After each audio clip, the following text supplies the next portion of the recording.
Hey guys, what's up? This is Andrew for TRENDLINES.com. So I'm here guys to make a full analysis on the Bitcoin. There are a lot of things happening. There are different scenarios that might take place. Some of them are a bit scary. Some of them are much better. So let's check everything that we have here and let's try to see what can happen next. Let's get into it.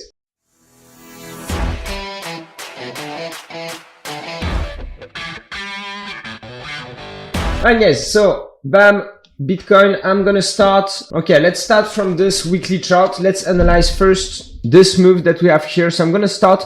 You're gonna see I'm gonna jump from the logarithmic scale to the regular scale because you're gonna see that we need both to analyze the Bitcoin.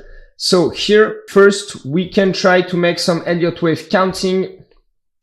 So let me remove this one. We do some Elliott wave counting since March 19, all right? And we try to see if the move down that we're seeing right now is a correction of the move that started in 2019, or if it's an even longer correction, or if it's just a small correction of this move that is not finished yet.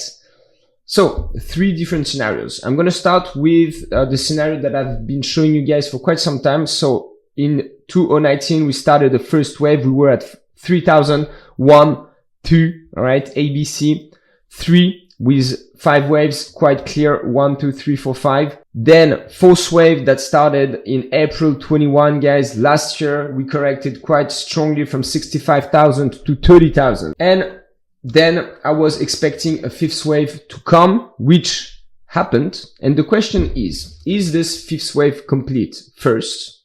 So to answer that question, I will try to see if there are 5 waves inside my fifth wave. So if here I have a fourth wave, okay, the first wave will be here, and here 1, 2, 3, 4, 5, all right? But let's be honest, look at that, guys. This fifth wave that ends up at 68,000 roughly, 69,000. The highest level was 69,000.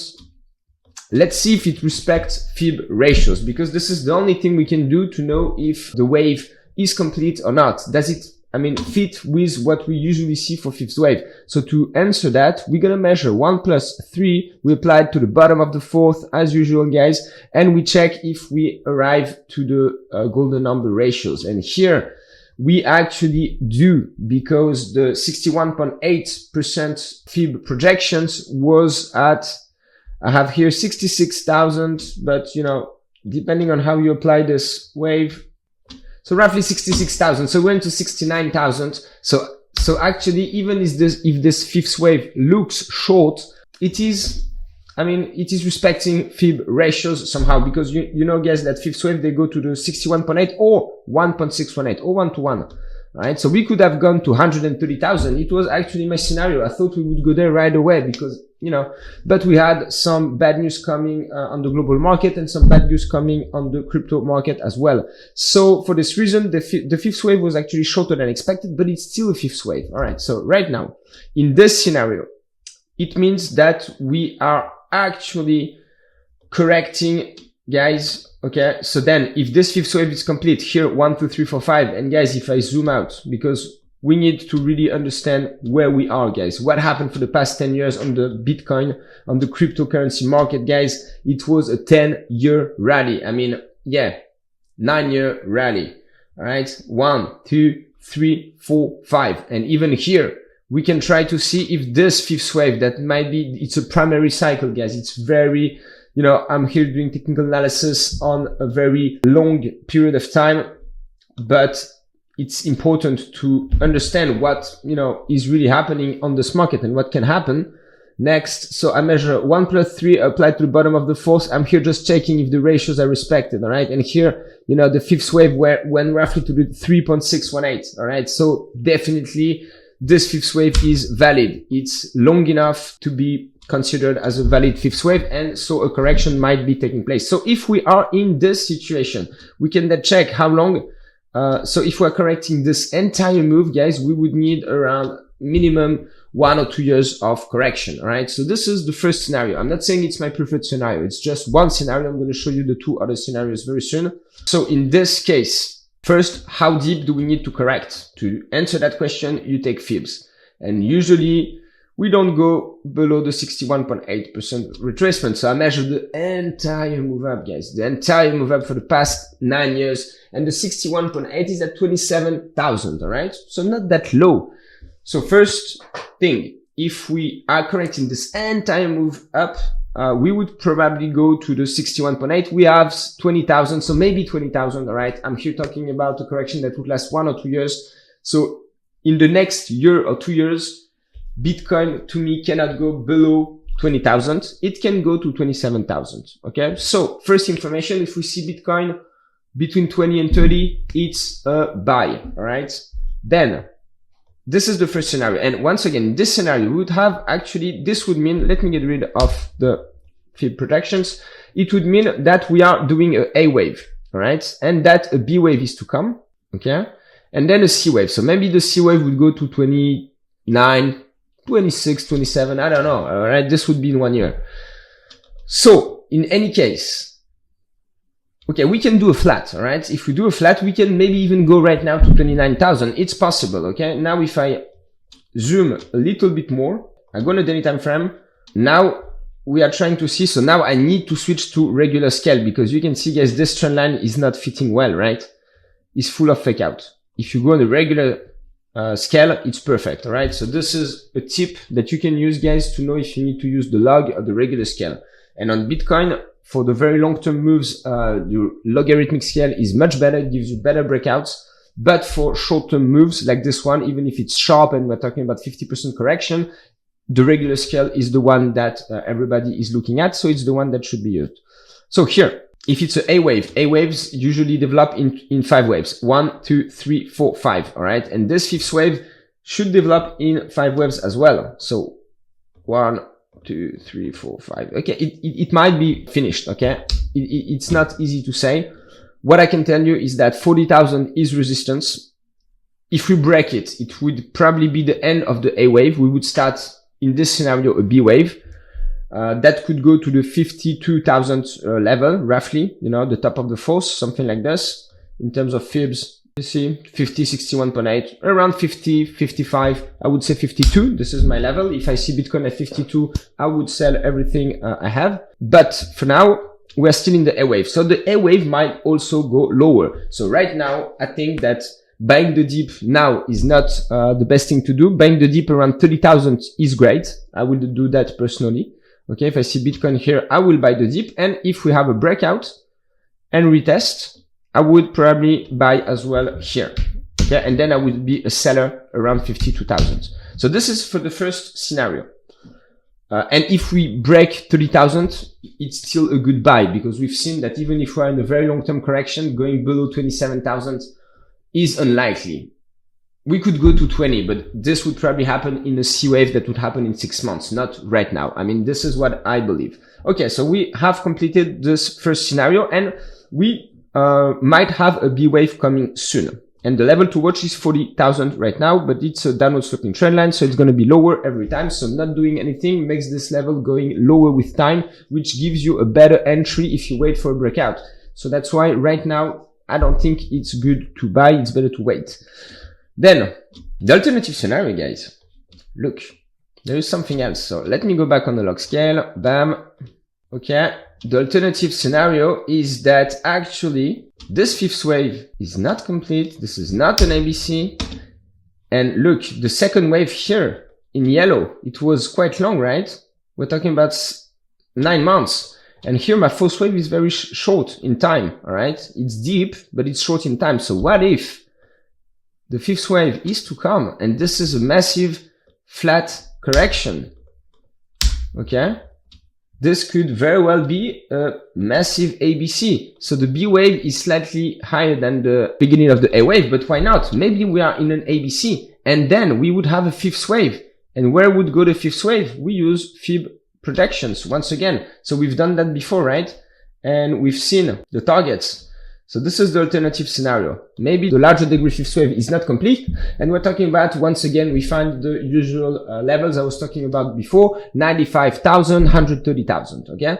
So those are the levels if the 5th wave of the 5th wave is only to come. And if this is the case, the only difference, we would still have a breakout above 40,000. We would still go higher, but we would go higher doing 5 waves.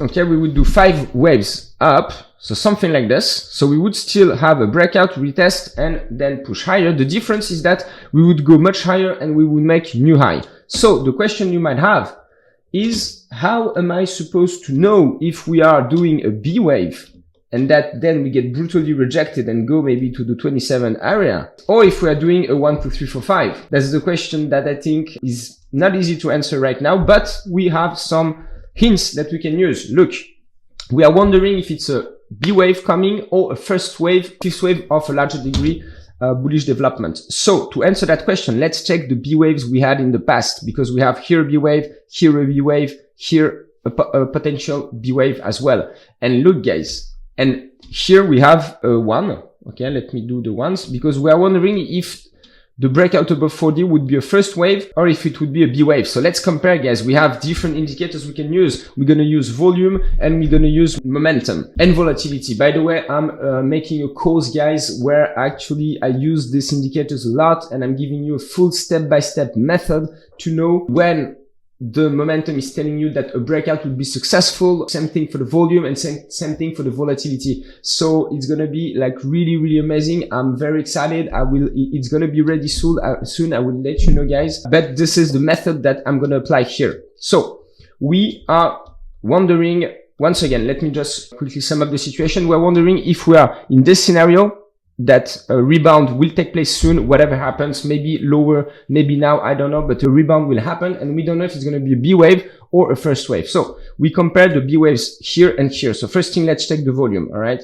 So let me add a vertical line so we can follow. Okay. So look at the volume between here. So the volume is here guys. So big volume during the A wave, and then the B wave had a small volume increase. Okay. Here, true, during this breakout, but not that amazing. Okay, let's check the second B wave we have. So this one, look at the volume. Volume increase, I agree, during this breakout above the 20-week moving average. All right, here, those 2 bars, but not incredible. Now let's check the first waves. How do they happen with volume? So this is the first wave. Okay, so bam, look this bar, much bigger than what we have here. Okay, much bigger. This is a substantial volume increase that happened after very low volume. Now let's check this first wave. Same thing guys, look at that. Look at this first wave. So the difference between a first wave and a B wave is, first, we can just check the recent past and we can see right away the volume involved is much greater. And then the third wave, they of course have the even bigger volumes. This is the third wave.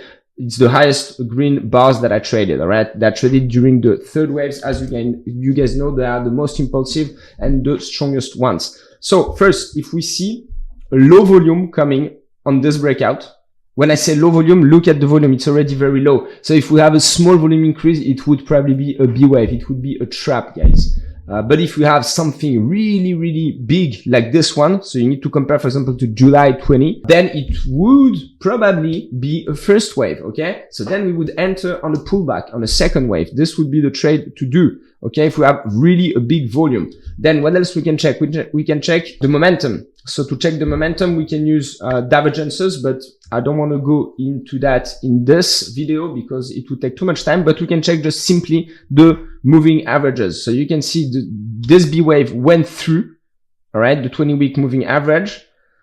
This one too, but just 1 week, then it got rejected. So this one was really a bigger trap, but the volume could have tell us that this was not a good breakout.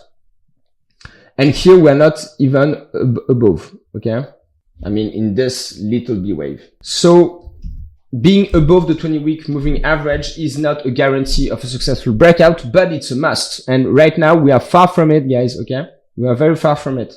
The 20-week moving average is at 51,000. So this is the reason why I'm telling you 52, 51, 55 is the area of resistance. So if we don't go above that level, it's for sure a B wave, okay? But I mean, if we correct, then it's easy to say it was a B wave. But if we go across that level with very high volume, then maybe maybe it's a fifth wave to 100,000 that is starting. So two information, look at the volume, look at the 20-week moving average, look at the 52,000 level. And last thing, guys, volatility. So the volatility is the measure of the amplitude of the moves. It gives us indication about if traders are trading, you know, if there are big moves in the markets. It's an information about the confidence of investors. That, you know, just buy a lot so that, or sell a lot if there is panic. So we just add the Bollinger Bands, guys. This is the best indicator to look at that. And we can just check how were the Bollinger Bands between the first wave. And we can see that here they were tight, but you see here they were tight during the first wave, here very tight. Breakout above this Bollinger upper band. So during the B wave, it didn't happen. During the B wave, it didn't happen. During here, the first wave, it didn't happen, but it happened during the third wave. And they were basically tightening, all right? And right now, they're widening on the weekly time frame, which tells us that whatever happens, we need time, all right? So either we do an ABC or a 1-2 that will take some time. So no rush, guys. Don't buy at 52 because we're going to see, even if there is a huge move up, there will probably be a pullback around the 45,000 area in 2-3 months. So we have really a lot of time. We don't need to FOMO on the upside. And if we zoom in and check on the daily time frame, we can see as well, look guys, during this rebound that happened in July 21, they were very tight, all right, before the rebound. If you just follow the tightness of the Bollinger Band, you can see here they were very wide. So when they are very wide on the daily time frame, we're not even talking about a small time frame B wave. And right now on the daily time frame, that's still widening, which tells us that there is still panic in this market, that the moves are too big for a sustainable reversal to happen. So once again, the conclusion is that first we have time. We're going to see probably low levels happening again later, even if we have a breakout above 40,000. 40,000 is the level to watch on the short term to know if maybe we start a first wave or a B wave. A first wave will involve huge volume, guys, whereas a B wave would probably involve weak volume and probably not cross the 20-week moving average. So that's it for me, guys. I hope you enjoyed this video. And if you did, please don't forget to click on the sub, like, and bell button. And for those who are interested to get the course, click on the link to subscribe to my website and you will receive the information about when the course is coming. So thank you very much, guys, and I see you soon.